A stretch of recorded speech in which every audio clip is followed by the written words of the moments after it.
All right, lots of stocks to watch out for as always, but we've got a very special voice now joining in. Emerging equity markets strategist Adrian Mowat is joining in. Decades of experience in this part of the world. Adrian, great to have you with us here. Thank you very much for your time. I just want to quickly pick your brains on how will markets settle down with the strong data that is incoming. The jobs number was very strong.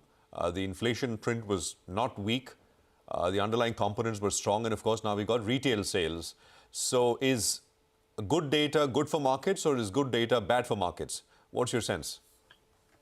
Okay, so if we think about the two factors that are important for the market, which is PE, so a function of what the discount rate is, and the other thing is E. So last year was all about PEs going down as discount rates went up. I think this year is all about earnings. And when you read what other strategists are saying, they're very much focused on the recession, the earnings recession, and making bearish statements about the outlook for the earnings. If we go back to the PE story, look, I think the consensus is very clear that the Fed will have terminal rates at 5.25. Long bond yields will be somewhere between 3.7 and 4. And so the sort of PE to me is almost set. So really what I'm focusing is on earnings. And we're looking at companies that are focused on earnings and cutting costs. At the same time, if you get slightly better economic data than a bearish consensus has, that's also quite positive for earnings. So you see stocks like Amazon that's been very weak in this rally having a move yesterday. So to me, there is a chance of a soft landing, which is the US economy keeps on expanding and the deflationary pressures or the deflationary trend that has started in the goods sector broadens through that economy. I'm very intrigued by market performance this year because particularly actually in the last couple of weeks, there was a big consensus that China was going to outperform and that the US would do badly and the dollar would do badly. We're seeing the US market having a strong January and being quite resilient in February, whereas in China, Chinese equities are off quite sharply from their highs that they hit in the middle of Chinese New Year. Adrian, good morning. Your sense on how this Indian market is poised? We've had a very interesting start to the year, underperformers for the better part of it, and then the Adani issue that we've been discussing. There are no immediate big triggers. The budget's over, the policy is over. How are you looking at India right now? Yes, I think we've discussed this in the past. The Indian market was the big outperformer in 2022. You had the fastest growing major economy. Yes, inflation was rising, but inflation wasn't particularly out of trend for India, which tends to be a higher inflation economy. So the problem for India on a relative basis in 2023 is if the Chinese economy continues to improve as we move out of this zero COVID policy, then I think that is going to attract capital. And a second largest economy in the world accelerating is going to be very important for Asia, particularly for North Asia. The fact that Chinese start traveling again is also very good for the ASEAN region. It's also somewhat positive for commodities as well. And these sorts of trends are going to attract capital within the EM space, and partly that's going to be funded by money coming out of India. So it's not that India is necessarily deteriorating, it's just other countries around it, other markets around it are offering improved opportunities that weren't present there in 2022.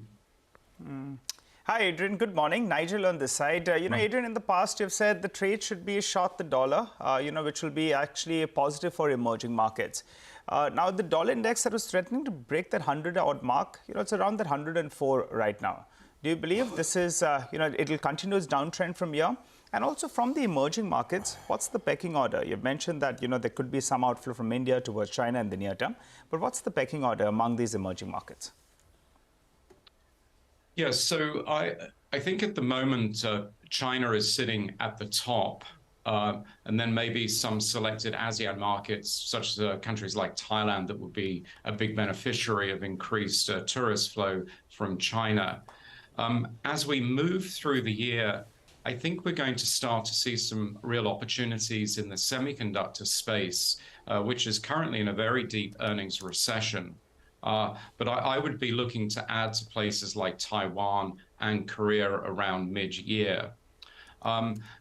When we move out with the ASEAN, so out with Asia and emerging markets, I don't see very many interesting opportunity sets. The big outperformance of the Gulf markets, I don't think will continue. The oil price seems to, if anything, be in a weakening trade. And then when we look at the Latin American markets, at the moment, there isn't a lot of confidence in the outlook for Brazilian policy. So I think it's very much a sort of a China-led trade for emerging markets at the moment. That earnings question, we were talking about that in the context of the US, right? But here in India, Adrian, how bad can it be? I mean, if China is reopening aggressively, not stock market performance, but I mean, they're very much focused back on the economy. I mean, the US, as you're saying, perhaps a soft landing, maybe no landing at all. It continues to do fairly okay, right? Europe, of course, I mean, now things are looking much better as compared to, say, 6 months back. In terms of the implications of that for Indian earnings, I mean, it kind of Indian exports, Indian earnings, macros generally, I think it's quite positive, isn't it? I mean, the changed scenario in that sense.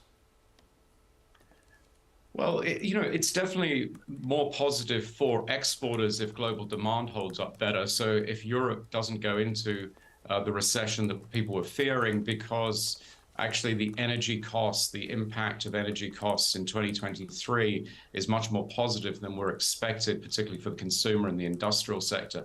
And that's pretty much what we're seeing at the moment. Then that's going to be good for those that sell into Europe.